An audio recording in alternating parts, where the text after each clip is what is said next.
Hello नमस्कार, मैं L के एजुबोर्ड चैनल में आप सभी का स्वागत करता हूं। हम पढ़ रहे थे फ्रांसीसियों का आगमन, और फ्रांसीसियों का आगमन, कंपनी की स्थापना और भारत में प्रसार हम पढ़ चुके हैं। कंपनी की स्थापना और भारत में प्रसार, उसके बाद आंग्ल और फ्रांसीसियों के मध्य तीन संघर्ष, तीन युद्ध होते हैं जिन्हें कर्नाटक युद्ध के नाम से जाना जाता है। किस युद्ध के नाम से जाना जाता है? कर्नाटक युद्ध के नाम से जाना जाता है, जिसमें से हम प्रथम कर्नाटक युद्ध 1746 से 1748 के मध्य पढ़ चुके हैं, जिसमें एक्स ला सापेल की संधि के तहत वो युद्ध समाप्त हो जाता है। एक्स ला सापेल की संधि कहां पर होती है? जर्मनी में, जर्मनी नामक स्थान पर थी और दोनों के मध्य संधि हुई थी। उसका कारण क्या था? ऑस्ट्रिया के उत्तराधिकार का कारण था। दूसरा कारण, तात्कालिक कारण बना था कि कैप्टन बार्नेट ने फ्रांसीसी जहाज को हिंद महासागर में लूट लिया था, वो कारण बना था। ठीक है, तो आज हम शुरू करेंगे द्वितीय आंग्ल मराठा युद्ध। कौन सा शुरू करेंगे? द्वितीय आंग्ल मराठा युद्ध। द्वितीय, एक सेकेंड,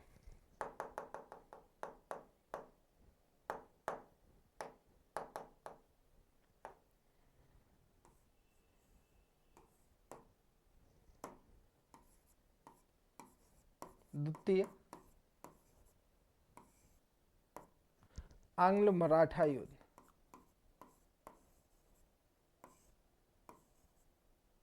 माफ कीजिए, द्वितीय आंग्ल फ्रांसीसी युद्ध। द्वितीय आंग्ल फ्रांसीसी संघर्ष, जिन्हें किस नाम से जानते हैं? जिन्हें जानते हैं कर्नाटक युद्ध के नाम से जानते हैं, जिन्हें कर्नाटक युद्ध के नाम से जानते हैं। आ जाओ अपन इधर पढ़ते हैं, अभी इसकी कोई जरूरत नहीं है। चलो ठीक है, अपन क्या पढ़ रहे थे वो देखते हैं। अपन पढ़ रहे थे प्रथम कर्नाटक युद्ध हो गया। अब हेडिंग है हमारी द्वितीय कर्नाटक युद्ध। क्या है? द्वितीय कर्नाटक युद्ध। थोड़ा सा कैमरा की सेटिंग गड़बड़ आ रही है, माफ कीजिए, एक सेकेंड, एक सेकेंड। अब सही है? हाँ ठीक, अब सही लग रहा। ठीक है, चलो। द्वितीय कर्नाटक युद्ध।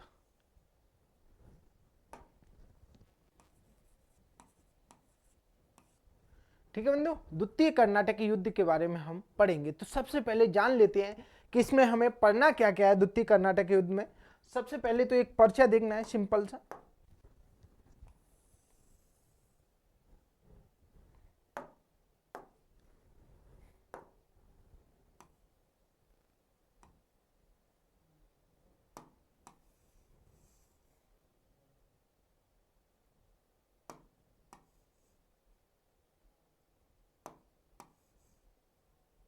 क्यों भाई, क्लोन नहीं दे रहा?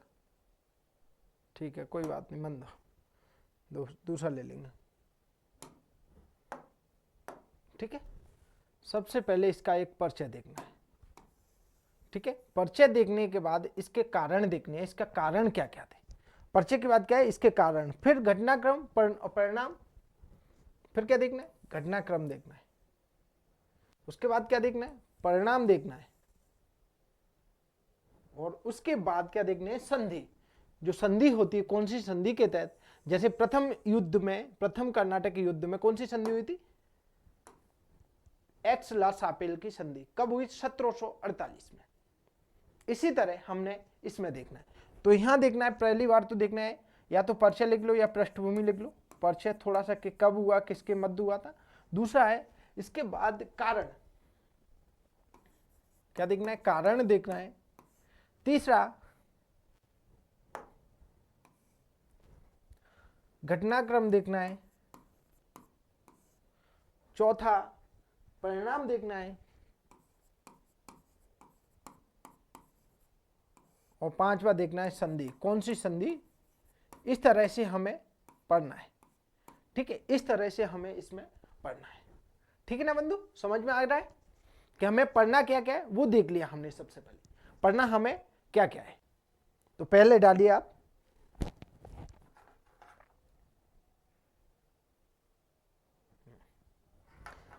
हेडिंग डाल लीजिए परिचय।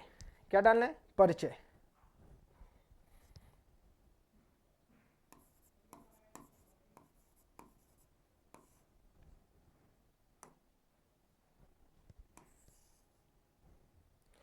और थोड़ा सा परिचय बता के मैं आपको इसके कारण समझा दूंगा और फिर अपन लिखना शुरू करेंगे। कारण समझा दूंगा, कारण समझाने के बाद इसके लिखने के बाद अपन समझने के बाद हम लिखना शुरू करेंगे। ठीक है, क्या क्या कारण हुए वो अपन देख लेंगे। दिख तो रहा है ना परिचय? पता चले कि नहीं दिख रहा? कैमरा की सेटिंग क्यों गड़बड़ा रही यार? अब दिखेगा। देखो परिचय क्या हुआ था कि आंग्ल और फ्रांसीसियों के, मतलब अंग्रेज और फ्रांसीसियों के मध्य संघर्ष चल रहे थे। यूरोपीय कंपनी भारत आ रही थी और अपना व्यापार कर रही थी। व्यापार के साथ साथ अब उनकी साम्राज्य मतलब राजनीतिक महत्वाकांक्षाएं बढ़ने लगी थी। वो चाहती थी कि हमारा ही साम्राज्य बना रहे हर एक कंपनी। परंतु अंतिम समय तक कौन टिकी थी? ईस्ट इंडिया कंपनी, अर्थात अंग्रेजों ने विजय हासिल कर सभी कंपनियों पर और भारत में राजनीतिक व्यवस्था भी उन्होंने संभाली थी। जैसे सबसे पहले पुर्तगाली आए थे, पुर्तगालियों का सफाया किसने किया? डचों ने कर दिया। और बचे कुछ पुर्तगालियों का सफाया कर दिया था किसने? अंग्रेजों ने। उसके बाद डच आए, डचों का समापन कर दिया बेदरा के युद्ध में। कब? बेदरा के युद्ध में 1759 में अंग्रेजों ने। 1795 में पूर्णतः सभी क्षेत्र छीन लिए गए थे। किससे? डचों से। इसी तरह अंग्रेज आए और अंग्रेज अपना संघर्ष जारी रखे, चलते रहे, वो चलते रहे। उसके बाद कौन आते हैं? उसके बाद डेनमार्क के लोग आते हैं, डेनिश कंपनी आती है।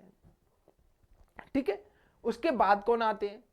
फ्रांसीसी आते हैं। सन 1600 में डेनिश आते हैं और सन 1664 में फ्रांसीसी आ जाते हैं।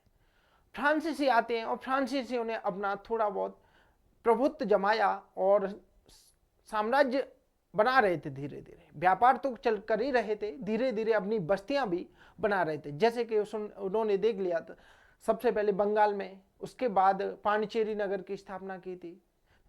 ठीक है, और अपनी कोठियां स्थापित कर ली। पहली कोठी कहाँ स्थापित की? सूरत में 1668 में। दूसरी कहाँ? मसूलीपट्टनम में 1669 में। किसने? फ्रांसीसियों ने। सबसे पहले आया कौन था फ्रांसीसी गवर्नर बनकर? Francis Caron. उसके बाद कौन आता है 1773 में? 1673 में फ्रांसिस मार्टिन। और फ्रांसिस मार्टिन आजीवन रहता है, मतलब 1703 तक रहता है। और वो धीरे धीरे फ्रांसीसी बस्तियां बसाने लगा था। इसीलिए फ्रांसिस मार्टिन को वास्तविक संस्थापक माना जाता है भारत में फ्रांसीसी बस्तियों का। ठीक है, अब क्या होता है, जैसे जैसे फिर 1706 से 1720 तक कंपनी में निष्क्रियता बनी रहती है। उसके बाद 1720 में पुनः उत्थान करती है, पुनः उसका री की जाती है, मतलब पुनः स्थापित की जाती है कंपनी 1720 में, और 1740 तक अपनी जड़ मजबूत कर लेती है। फिर क्या होता है 1740 में ऑस्ट्रिया के उत्तराधिकारी रानी मारिया थेरेसा, रानी जो ऑस्ट्रिया की रानी थी मारिया थेरेसा, उसकी मृत्यु हो जाती है और इंग्लैंड फ्रांस आमने सामने हो जाते हैं उत्तराधिकार के कारण। तो फिर उस समय से अंग्रेज और फ्रांस के मध्य जब जब इंग्लैंड में युद्ध होता है तो भारत में भी दोनों में युद्ध होते थे। इसी कारण प्रथम आंग्ल फ्रांसीसी संघर्ष हुआ था, जिसको प्रथम कर्नाटक युद्ध के नाम से जाना गया था। कब हुआ था? 1740 से 1748 तक, और एक्स ला सापेल की संधि के तहत समाप्त हुआ था। फिर दूसरा युद्ध होता है द्वितीय कर्नाटक युद्ध या सेकंड आंग्ल फ्रांसीसी संघर्ष। वो कब होता है? 1749 से 54 तक होता है। यहां मैं लिख देता हूं 1749 से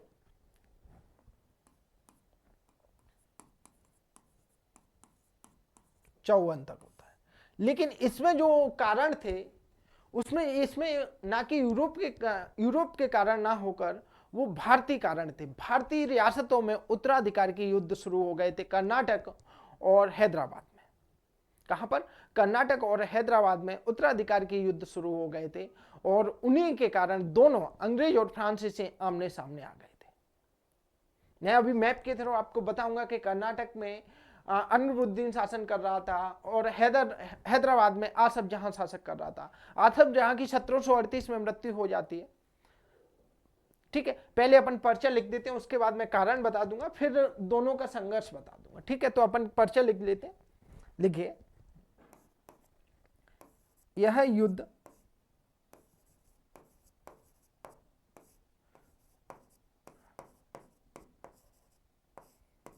अंग्रेज और फ्रांसीसियों के मध्य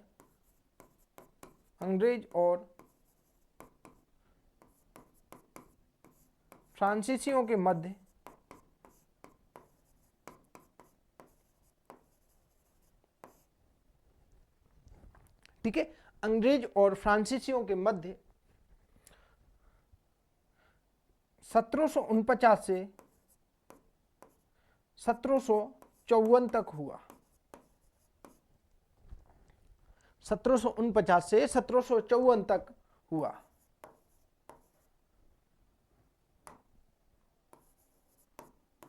ठीक है, अगला पॉइंट लिखिए, कर्नाटक क्षेत्र में होने के कारण, कर्नाटक क्षेत्र में, आज का कर्नाटक नहीं, आज का वर्तमान का बोलेंगे तो तमिलनाडु और आंध्र प्रदेश का पूर्वी भाग।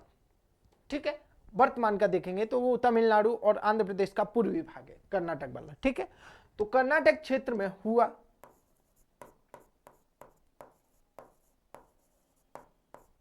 इसलिए इसे द्वितीय कर्नाटक युद्ध के नाम से जाना जाता है।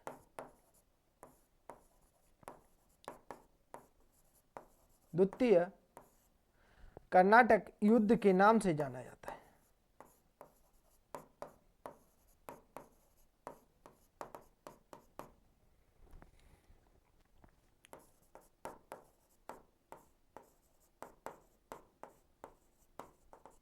ठीक है, इसलिए इसे किससे, द्वितीय कर्नाटक युद्ध के नाम से जाना जाता है। समझे बंधु? चलो, अब देखेंगे हमारे पास क्या है, कारण। इनको सबको बॉक्स में डाल लो तो थोड़ा आपको सही लगेगा। ठीक है,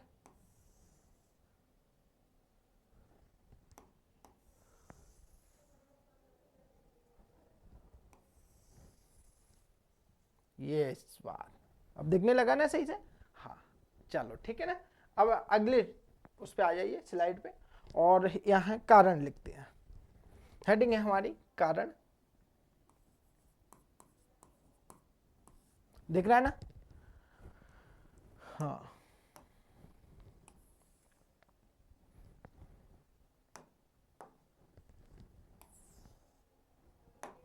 भारतीय रियासतों में उत्तराधिकार के कारण। थोड़ा सा मैं समझा दूंगा पहले आपको, उस हिसाब से चलना है अपन ने। ठीक है, यहाँ मैप की जरूरत पड़ेगी अपन ने।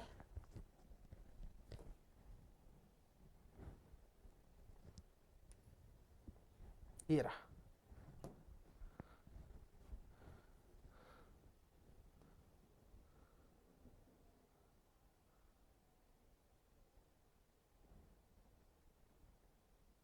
ठीक है, ये मैप है हमारे पास। इसको थोड़ा सा दिख नहीं रहा होगा, लेकिन फिर भी मैं आप कोशिश करूंगा बताने की सारी चीज, है ना। ये रहा अपना मैप, और इसमें हम समझेंगे ये जो क्षेत्र देख रहे हो ना,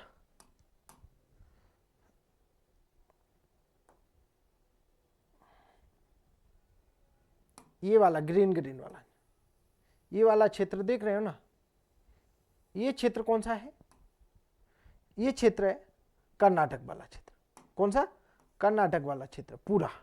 ये क्षेत्र देख रहे हैं ना, ग्रीन ग्रीन वाला क्षेत्र, वो कौन सा क्षेत्र है? कर्नाटक के नाम से जाना जाता है। इस क्षेत्र को कर्नाटक के नाम से जानते हैं अपन, इस क्षेत्र को। ठीक है, ये क्षेत्र पूरा कर्नाटक वाला क्षेत्र है। इसके बाद यहां जो देख रहे हो निजाम, ये देख रहे हो,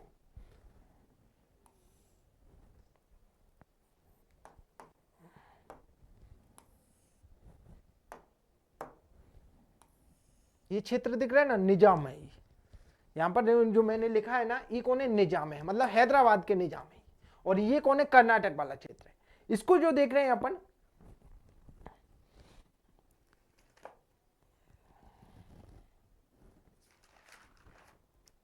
तंजौर, ये देख रहे हैं ना, यहां पर ही तंजौर है, यहां पर तंजौर है, ठीक है बस। हाँ, और ये वाला जो क्षेत्र है ना, ये पूरा माफ कीजिए, माफ कीजिए, ये वाला जो क्षेत्र है ना, ये वाला, ये पूरा क्षेत्र है मैसूर। हालांकि इसकी जरूरत नहीं है अपन को, ये क्षेत्र कौन सा है, मैसूर है, और इसके जो आसपास ये क्षेत्र है ना, वो मराठा वाला क्षेत्र है। तो अपन ने अभी मैसूर की जरूरत नहीं है, लेकिन मैंने आपको बता दिया। देखो, और ये क्षेत्र देख रहे हैं ना, माफ कीजिए, ये वाला क्षेत्र, ये वाला क्षेत्र है ना, हैदराबाद का उत्तरी सरकार वाला क्षेत्र है। इसको ये हैदराबाद के क्षेत्र अंतर्गत आता था। किसके अंतर्गत आता है, हैदराबाद के अंतर्गत आता है, समझे, किसके अंतर्गत आ रहा है, हैदराबाद के अंतर्गत आ रहा है।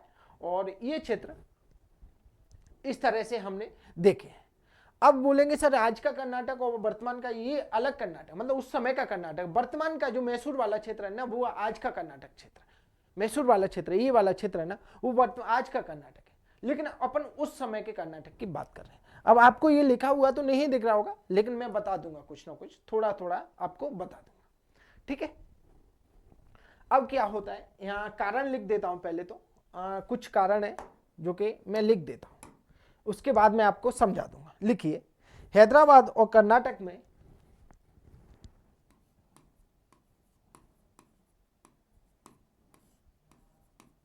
हैदराबाद और कर्नाटक में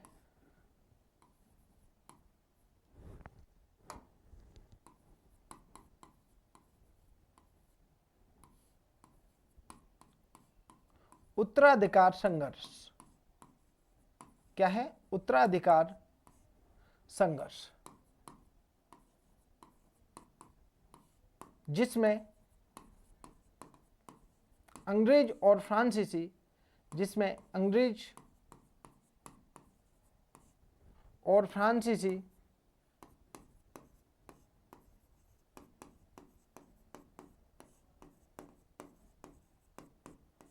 का भाग लेना, ठीक है, जिसमें अंग्रेज और फ्रांसीसियों का भाग लेना,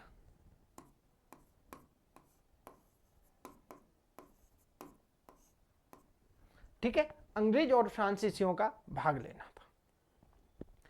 अगला पॉइंट है, अगला पॉइंट लिखिए, दक्षिण भारत में दोनों कंपनियों की राजनीतिक महत्वाकांक्षाएं, दक्षिण भारत में दोनों कंपनियों की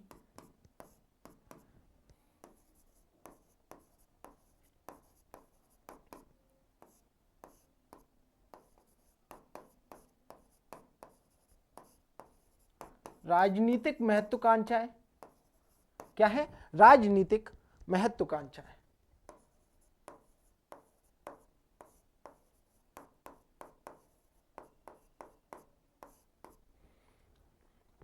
ठीक है। अगला पॉइंट लिखिए, तंजौर का उत्तराधिकारी युद्ध,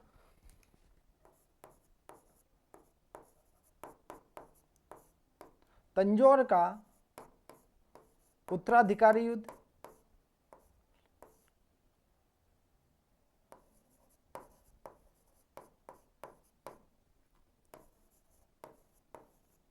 जिसमें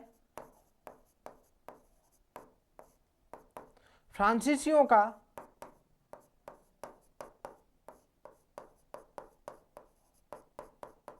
भाग लेना,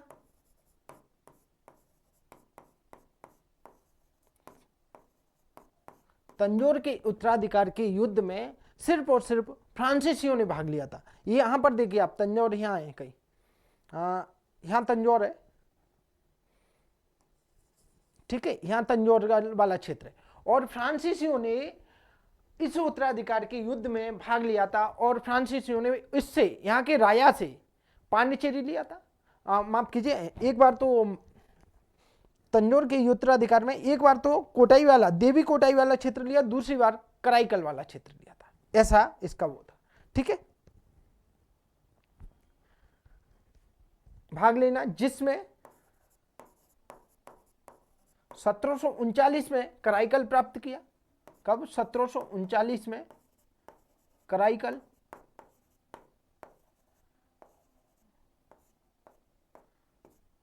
और 1749 में देवीकोटाई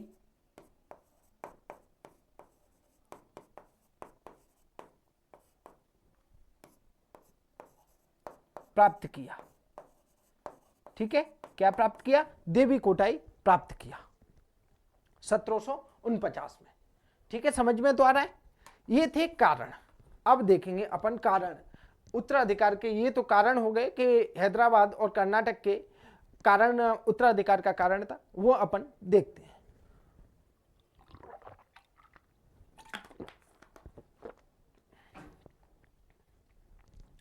अब इधर आ जाइए, देखो एक तरफ लेते हैं हैदराबाद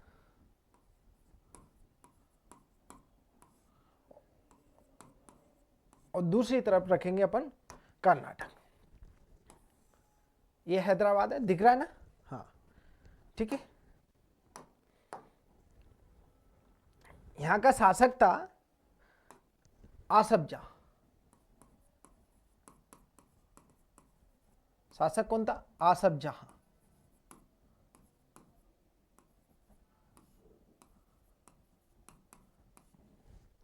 ठीक है, शासक कौन था? आसफ जहां था। और आसफ जहां की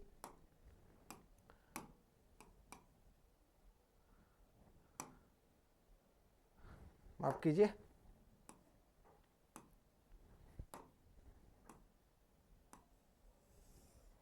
शासक कौन था? आसफ जहां था। आसफ जहां की मृत्यु हो जाती है 1748 में। कब हो जाती है? 1748 में मृत्यु। थोड़ा सा देखो लंबा है, माफ कीजिए, 1738। दो क्लास बनेगी, आंग्ल कर्नाटक द्वितीय कर्नाटक युद्ध की, क्योंकि ये भारी समझने में बहुत टाइम लेगा। थोड़ा आराम से चलेंगे, परेशान नहीं होना है बिल्कुल भी। जैसे चलना है आराम से चलना है, क्वालिटी से बिल्कुल भी समझौता नहीं करना है, लेकिन चैनल को लाइक शेयर सब्सक्राइब भी करना है, ठीक है ना? अब क्या होता है? 1738 में इसकी मृत्यु हो जाती है। अब यहां पर उत्तराधिकार का युद्ध होता है। कौन सा होता है? उत्तराधिकार का युद्ध होता है। उत्तराधिकार के युद्ध के कारण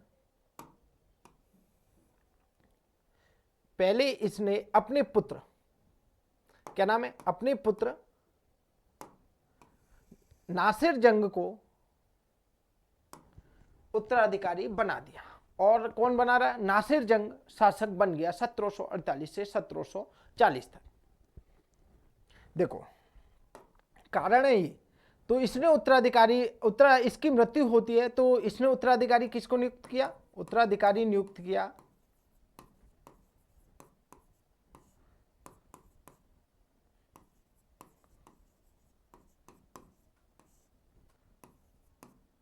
नासिर जंग। किसको नियुक्त किया?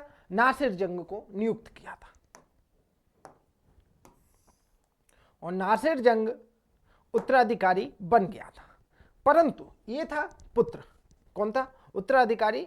पुत्र उत्तराधिकारी नियुक्त किया, तो अपन यहां लिख देते हैं पुत्र। पुत्र उत्तराधिकारी नियुक्त किया, उसका नाम क्या था? नासिर जंग। परंतु अब जो आसफ जहां था ना, इसके 6 पुत्र और 7 पुत्रियां थी। अब उसमें से एक पुत्र का बेटा, उसका नाम था मुजफ्फर जंग। उसका नाम क्या था? मुजफ्फर जंग।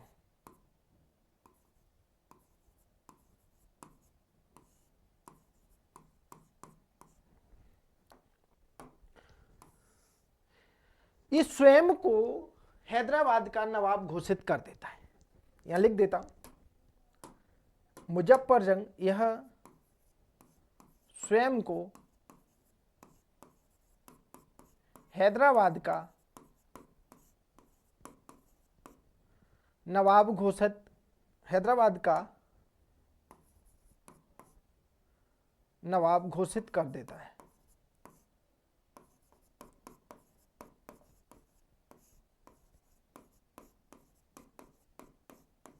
ये कौन था? पोता। पोता, पोता बोले तो पुत्र का पुत्र, ठीक है, पोता बोले तो पुत्र का पुत्र। अब क्या होता है, आसफ जहां उत्तराधिकारी घोषित करता है किसको, नासिर जंग को, लेकिन मुजफ्फर जंग स्वयं को हैदराबाद का नवाब घोषित करता है, क्योंकि मुगल शासक मोहम्मद शाह, कौन था, मोहम्मद शाह था इस समय, मुगल शासक मोहम्मद शाह द्वारा मुजफ्फर जंग को दक्षिण का सूबेदार नियुक्त किया था। उस आधार पर मुजफ्फर जंग ने स्वयं को हैदराबाद का नवाब घोषित कर दिया था। अब जब एक तो ये शासक, ये तो उत्तराधिकारी बनाया था और ये स्वयं को घोषित कर लेता है, तो दोनों के बीच संघर्ष तो होना ही, सिंपल सी बात है।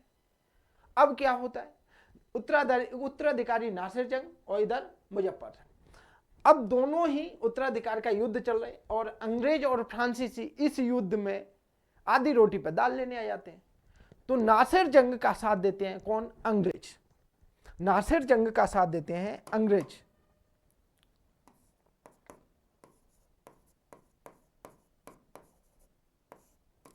ठीक है, और मुजफ्फर जंग का साथ देते हैं फ्रांसीसी। कौन देते हैं, फ्रांसीसी।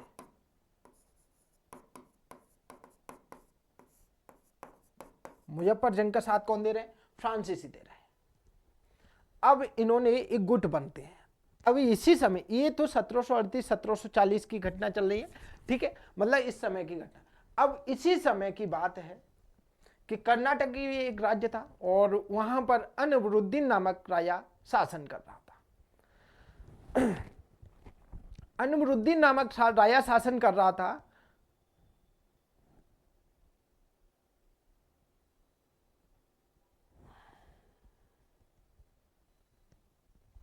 माफ कीजिए, 1738 नहीं है, 1748 है, इसलिए मैं कह रहा, मैंने ये ऐसे कैसे हो सकता है भाई, ठीक है, 1700।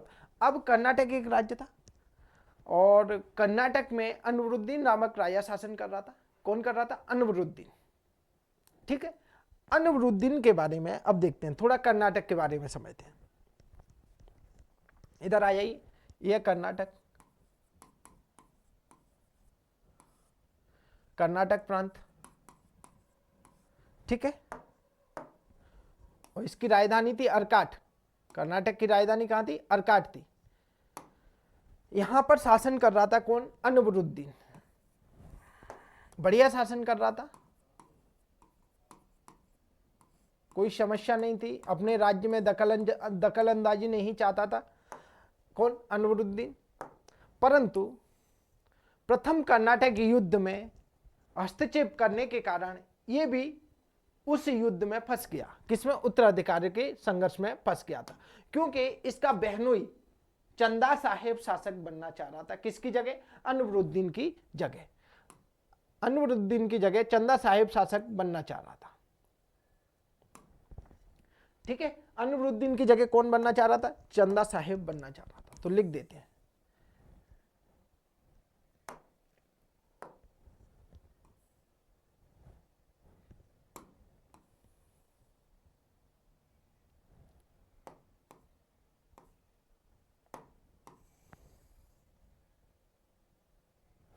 ठीक है। यहां अनवरुद्दीन शासन कर रहा था। अब क्या होता है, प्रथम कर्नाटक युद्ध हुआ था जिसमें अनवरुद्दीन का पुत्र महफूज खां मारा गया था ना, फ्रांसीसियों के संघर्ष से 10,000 सेना भेजी थी।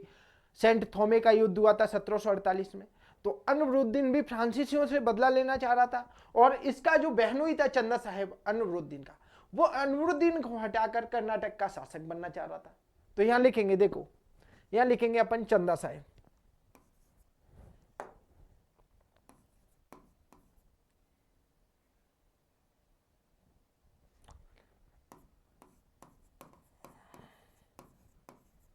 चंदा साहेब। और यहां लिखिए, यह अनवरुद्दीन को हटाकर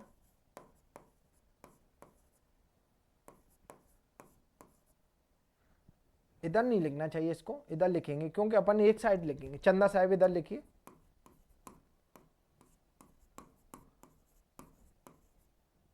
यहां लिखिए, यह अनवरुद्दीन को हटाकर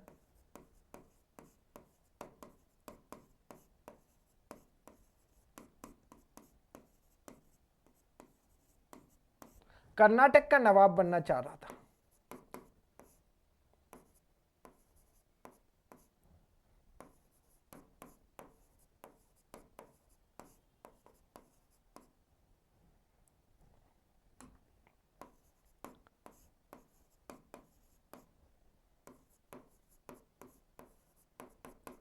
ठीक है, यहां अनवरुद्दीन को हटाकर कर्नाटक का नवाब बनना चाह रहा था। अब इसका जो पुत्र था उसका नाम था मोहम्मद अली। क्या नाम था? मोहम्मद अली। हालांकि अभी अपन इस रोल में, लेकिन इसका रोल आएगा, इसका भी रोल आएगा। इसका जो पुत्र था, या लिखिए पुत्र, और ये था बहनोई। बहनोई समझते हैं, बहन का हस्बैंड। ठीक है, ये था पुत्र और ये था बहनोई, दोनों। अब इधर देखते हैं अपन, हैदराबाद उत्तरे, इसमें तो उत्तराधिकार का युद्ध चल रहा, नासिर जंग और मुजफ्फर जंग। और इधर इसके जीते जी, मतलब ये मरा नहीं था, कौन? अनवरुद्दीन। फिर भी चंदा साहिब इसको हटाकर राजा बनना चाह रहा था।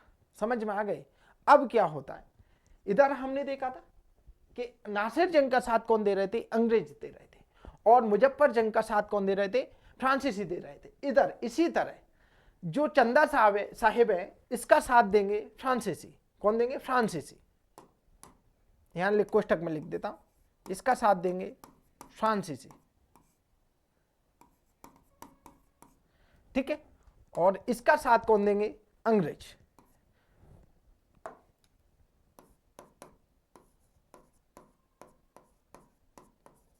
अंग्रेज देंगे। अब इस तरह से एक गुट बन जाता है।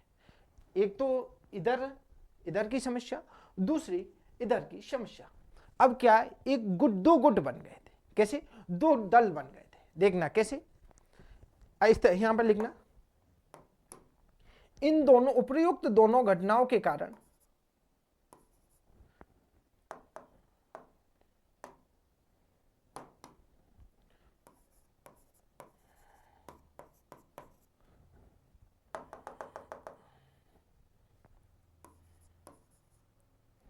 अरे यार क्या चल रहा है, उपयुक्त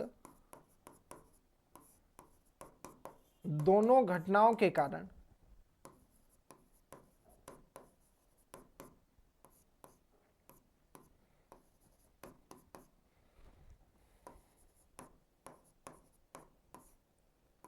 दो गुटों का निर्माण हुआ, दो दलों का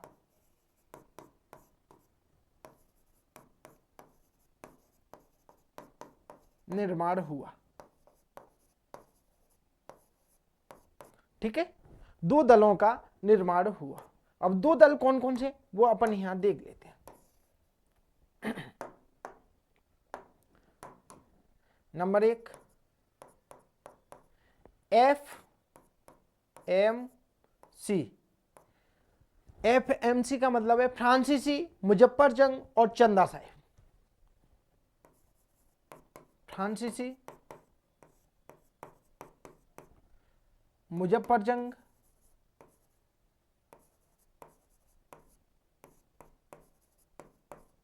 और चंदा साहिब।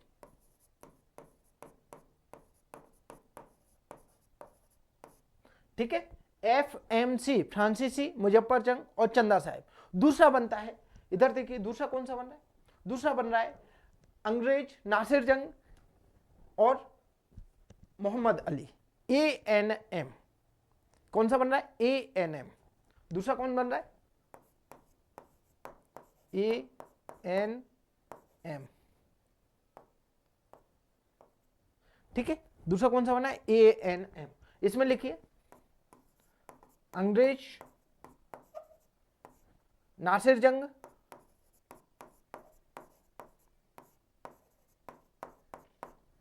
और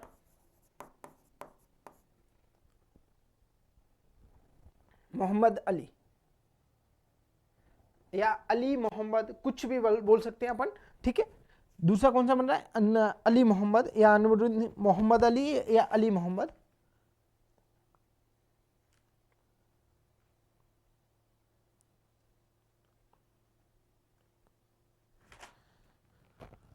एक सेकंड रुकना।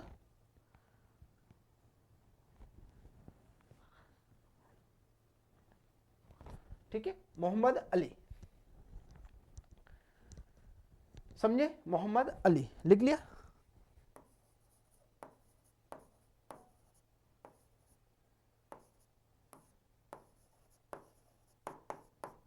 इस तरह से दो दल बन गए थे, दो दल बन गए। पहला दल, एक तो इधर की समस्या, दूसरी कर्नाटक की समस्या, और इस तरह से दो दल बन गए थे। ये कहां की समस्या? कर्नाटक की, कर्नाटक प्रांत की, और वो कहां की थी? हैदराबाद प्रांत की थी। ठीक है, वो कहां की थी? हैदराबाद प्रांत की समस्या थी। अब दो दल बन गए, अब क्या होता है आगे की घटना। अब हेडिंग डालना है अपन को, हेडिंग नहीं, आप ऐसे ही लिखिए, घटनाक्रम लिखने की जरूरत नहीं है, आप तो समझदार हो, तो लिखिए। दिख रहा है? हाँ, ठीक, चलो लिखिए। पहला पॉइंट अपन इसमें लिखेंगे, सबसे पहले घटनाक्रम के तौर पर ही देखेंगे कि उपयुक्त दोनों गुटों के मध्य 3 अगस्त 1749 को बेलूर के निकट अंबूर नामक स्थान पर युद्ध होता है। तो लिखिए, उपर्युक्त दोनों गुटों के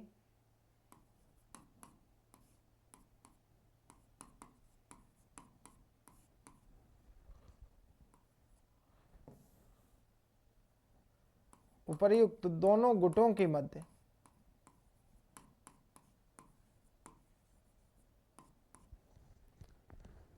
ठीक है, दोनों गुटों के मध्य 3 अगस्त 1749 को बेलूर के निकट अंबूर नामक स्थान पर युद्ध हुआ। कब? 3 अगस्त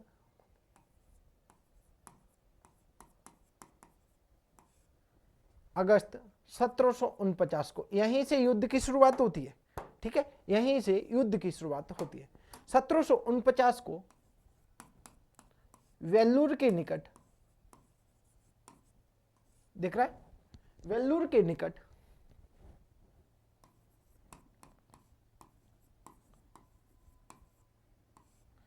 अंबूर नामक स्थान पर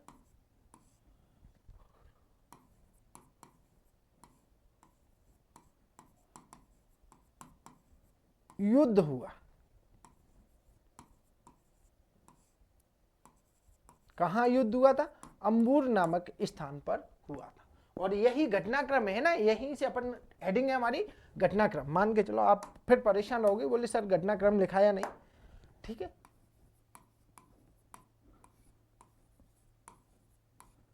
ठीक है बंधु, यही हमारी घटनाक्रम है। अब क्या होता है, युद्ध हुआ, जिसमें इस युद्ध में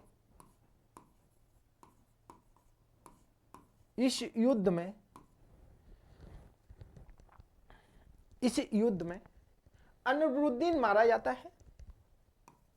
कर्नाटक नवाब, ऐसा लिखिए, कर्नाटक नवाब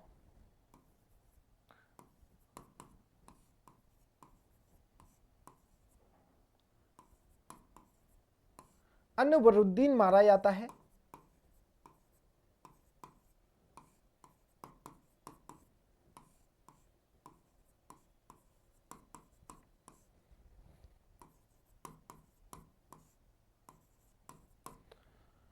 तथा पुत्र मोहम्मद अली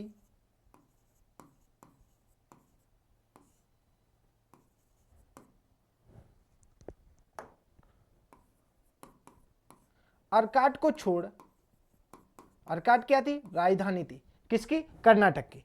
ठीक है, अर्काट को छोड़ तथा पुत्र मोहम्मद अली अर्काट को छोड़ त्रिचनापल्ली दुर्ग में जाकर शरण लेता है।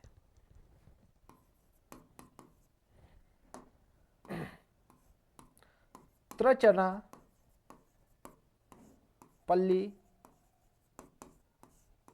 दुर्ग में जाकर शरण लेता है।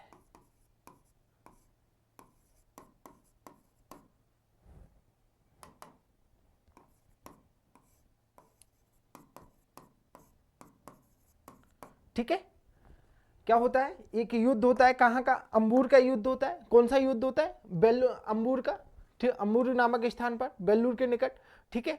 और अनवरुद्दीन मारा गया था। पुत्र पुत्र मोहम्मद अली अर्काट को छोड़ कहां जाता है, त्रिचनापल्ली दुर्ग में शरण लेता है, ठीक है। अब क्या होता है, जैसे ही ये लोग अर्काट से भाग जाते हैं, अर्काट खाली कर देते हैं, कर्नाटक की राजधानी थी, तो फ्रांसीसी चंदा साहिब को शासक घोषित कर देते हैं। मतलब क्या नाम है, अनवरुद्दीन तो मारा गया था, और मोहम्मद अली पुत्र था जब अनवरुद्दीन का पुत्र, वो भागकर कहां, त्रिचनापल्ली भाग गया था, नीचे दक्षिण की ओर, और चंदा साहिब को शासक बना दिया था, ठीक है।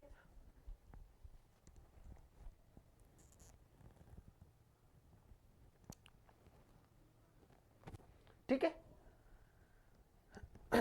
लिखिए अगला पॉइंट, लिखिए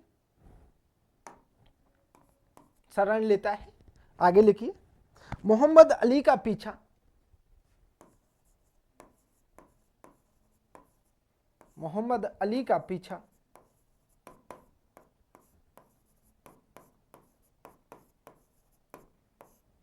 फ्रांसीसी गवर्नर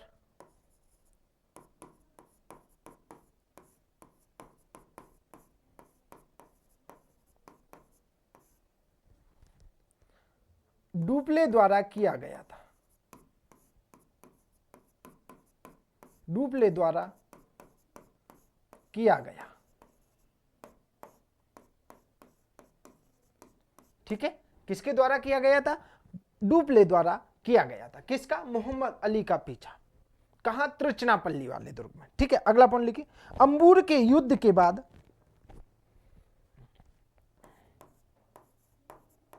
अंबूर के युद्ध के बाद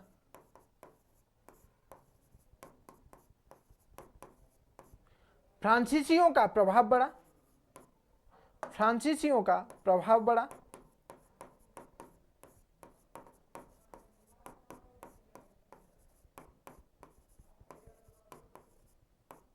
अंबूर के युद्ध के बाद फ्रांसीसियों का प्रभाव बढ़ा,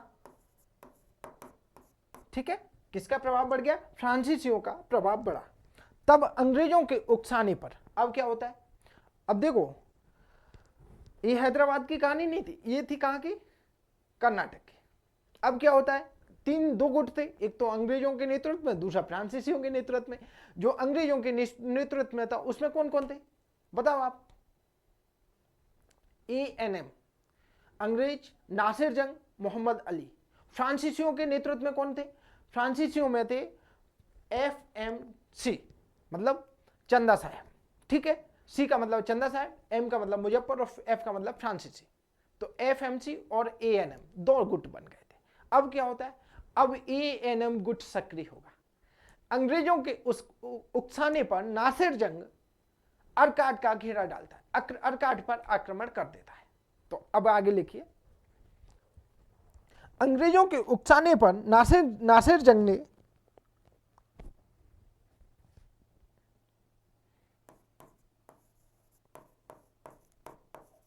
अंग्रेजों के उकसाने पर नासिर जंग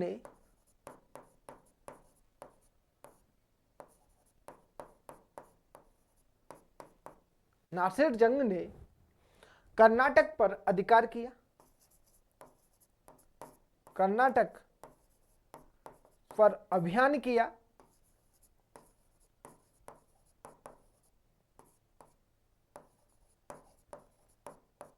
ठीक है। कर्नाटक पर अभियान किया और मुजफ्फर जंग को बंदी बना लिया। मुजफ्फर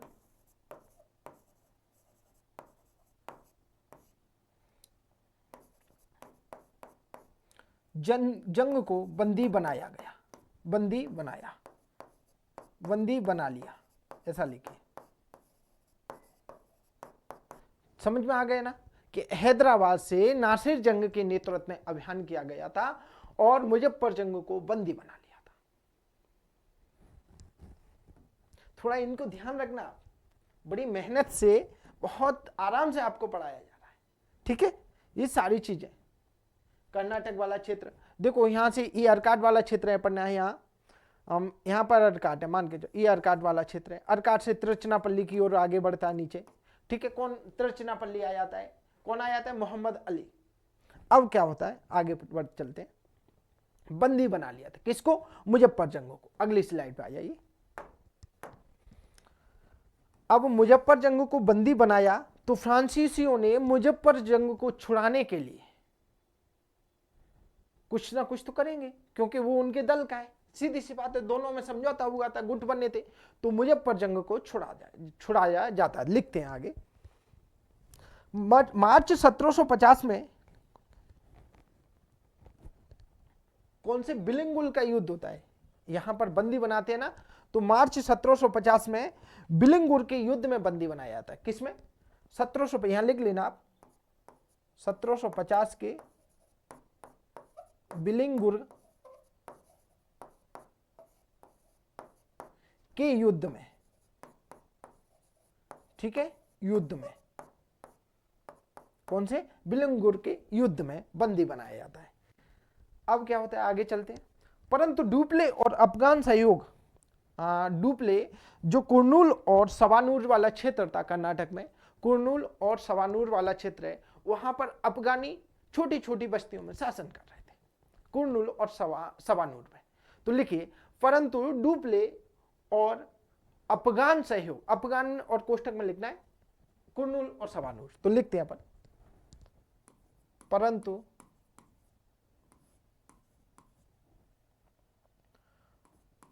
डुप्ले कौन था, फ्रांसीसी गवर्नर था, डुप्ले और अफगान, कोष्टक में लिख लेना कुर्नूल और सवानूर, कुर्नूल और सवानूर, परंतु डुप्ले और अफगान के सहयोग से, डुप्ले ने अफगानों के सहयोग से, अफगानों ऐसा लिखते हैं, डुप्ले ने अफगानों के सहयोग से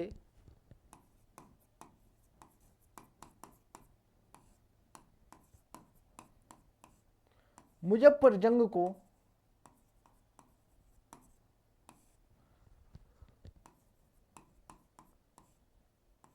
कैद से मुक्त कराया, कैद से मुक्त कराया था,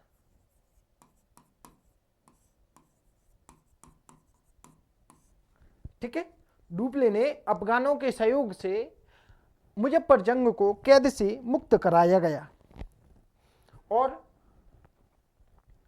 इसी संघर्ष में, और इसी संघर्ष में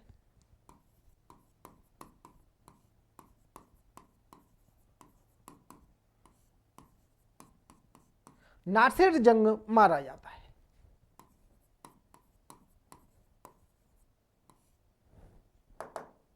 नासिर जंग मारा जाता है, ठीक है बंधु। नासिर जंग मारा गया था, मुजफ्फर जंग को बचा लिया गया था, कैद से मुक्त करा लिया गया था, और ठीक है, किसके सहयोग से, अफगानों के सहयोग से, कुर्नूल और सवानूर के वाले क्षेत्र में रहते थे लोग। अब क्या होता है, अब इसको बचा लिया जाता है, तो अब शासक कौन बन जाएगा, हैदराबाद का मुजफ्फर जंग। तो अगला पॉइंट लिखिए, 1751 में, अब देखना ये घटना चल रही थी, दोनों साथ साथ घटनाएं घटित हो रही थी, ऐसा नहीं है कि एक घटना पहले घटित हो गई एक बाद, साथ साथ चल रही थी। 1751 में चंदा साहिब को कर्नाटक का नवाब घोषित कर दिया जाता है, किसके द्वारा, फ्रांसीसियों के द्वारा। तो लिखिए, यहां भी एक घटना घटित होगी, जो अंतिम शासक बनेगा हैदराबाद का वो दूसरा है, अंतिम शासक हैदराबाद का कोई और बनेगा, और ये दोनों में संघर्ष चल रहा है इनका, कोई मुजफ्फर जंग भी मारा जाता है। देखना आगे घटना, बड़ी घटना, प्यारी घटना है यार, इसको पढ़ने में ऐसा लगता है कि क्या चल रहा है यार, ठीक है। चलो लिख रियल फिल्म चल रही है, ऐसा लगता है मेरे को, हिस्टोरिकल फिल्म। ठीक है, चलो लिखते हैं। 1751 में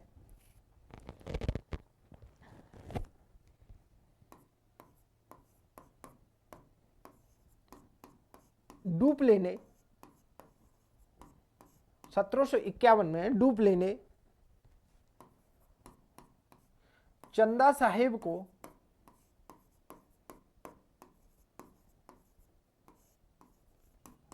कर्नाटक का नवाब घोषित कर दिया।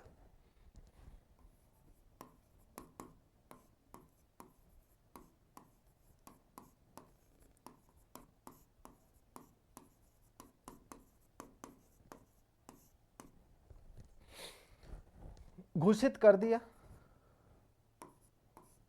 कब? 1751 में। 1751 में डुप्ले ने चंदा साहिब को कर्नाटक का नवाब घोषित कर दिया, जिस कारण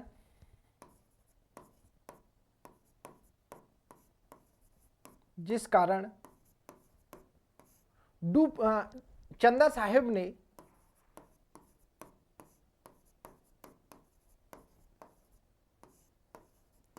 पांडिचेरी के निकट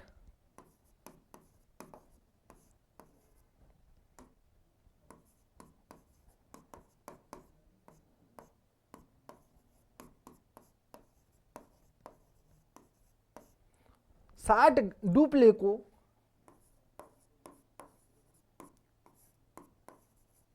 60 गांव दानवे दिए। 60 गांव दिए, ऐसा लिख लो, 60 गांव उपहार स्वरूप दिए।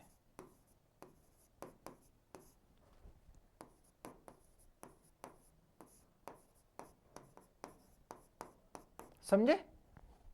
1751 में डुप्ले ने चंदा साहिब को कर्नाटक का नवाब घोषित कर दिया। अब चंदा साहिब इतने खुश हो गए कि उन्होंने पांडिचेरी के निकट डुप्ले को 60 गांव दे दिए। बोले आप संभालिए, इनका राजस्व आप वसूले, जो भी करना है कीजिए। ठीक है, अगला पॉइंट। अगला पॉइंट लिखिए। इसी समय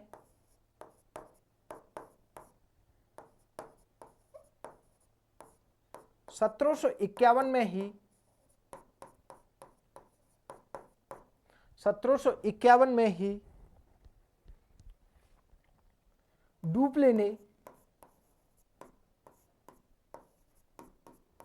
डुप्ले ने मुजफ्फरजंग को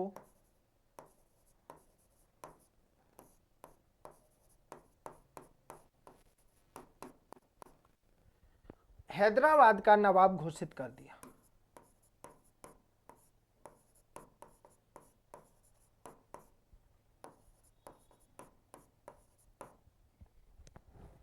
नवाब घोषित कर दिया।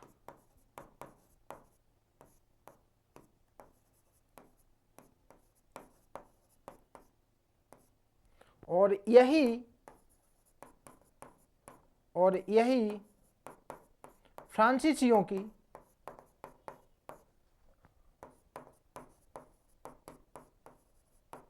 महान विजय थी।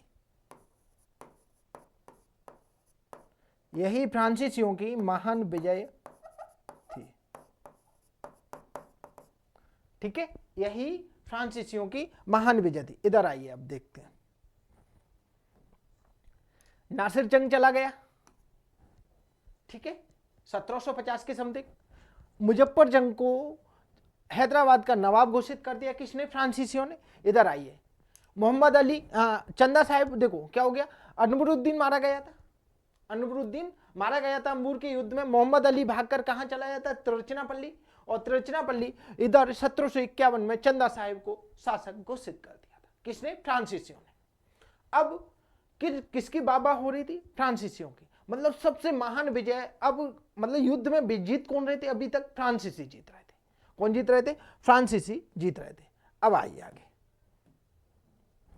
ठीक है, अगली स्लाइड पे आ जाइए।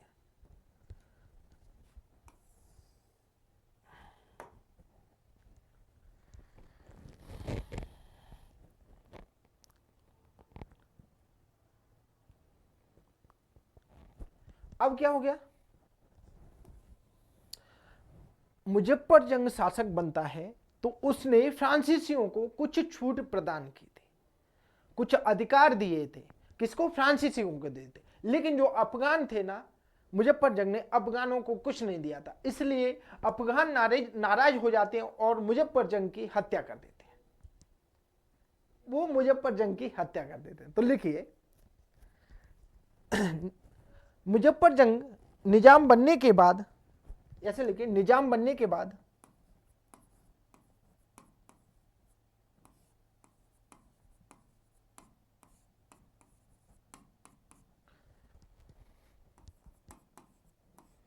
मुजफ्फर जंग ने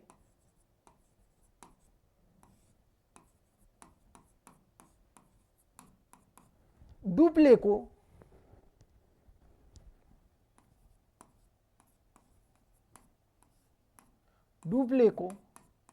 निम्न अधिकार एवं छूटें प्रदान की।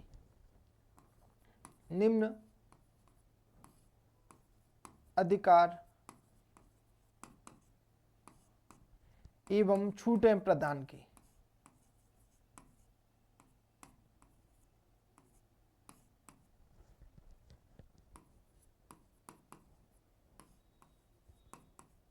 ठीक है, क्या क्या? निम्न अधिकार एवं छूटें प्रदान की। अब वो अधिकार और छूट कौन कौन सी है वो हम लिखते हैं। तो पहला पॉइंट लिखिए, कृष्णा नदी के दक्षिण का मुगल क्षेत्र,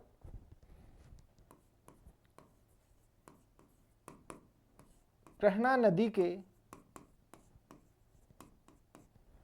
दक्षिण का मुगल क्षेत्र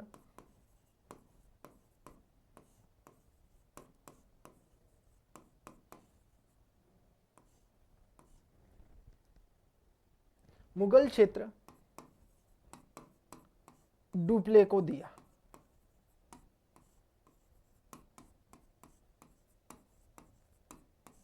ठीक है, दक्षिण का मुगल क्षेत्र किसको दे दिया? डुप्ले को दिया।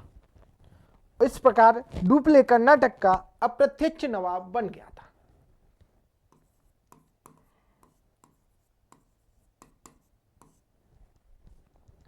इस प्रकार डुप्ले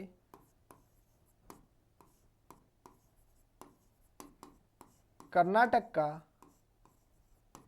अप्रत्यक्ष नवाब बन गया।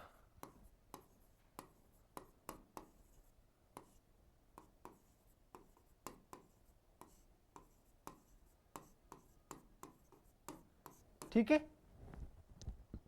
अगला पॉइंट लिखिए, पांडिचेरी के निकट प्रदेश मसूलीपट्टनम फ्रांसीसियों को दिया। अगला पॉइंट लिखिए, पांडिचेरी के निकट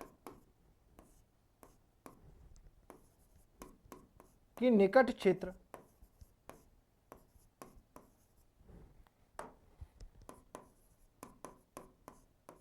मसूलीपट्टनम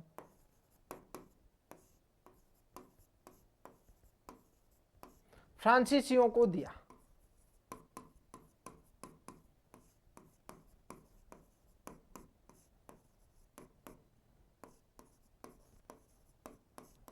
ठीक है, पांचेरी के निकट क्षेत्र मसूलीपट्टनम किसको दिया? फ्रांसीसियों को दिया। उड़ीसा का समुद्री तट, उड़ीसा का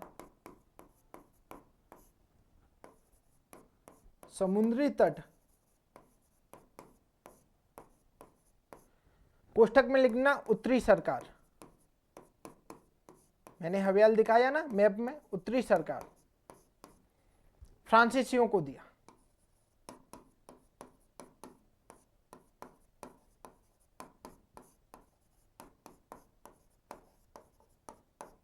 ठीक है, अगला पॉइंट देख लो, किसको दिया? फ्रांसीसियों को दिया। अगला पॉइंट, बुस्सी के नेतृत्व में हैदराबाद में सेना रखी गई। कैप्टन बुस्सी, बुस्सी के नेतृत्व में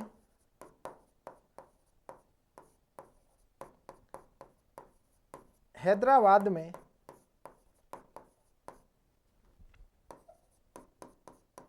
सेना रखी गई और इस सेना का खर्च कौन देगा? हैदराबाद सरकार देगी, नवाब देगा। और इस सेना का खर्च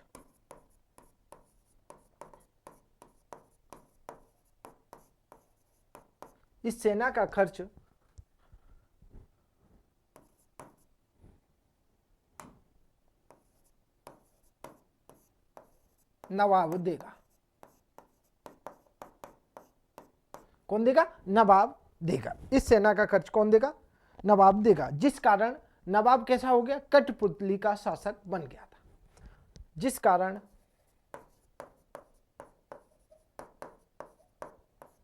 नवाब कठपुतली शासक रह गया।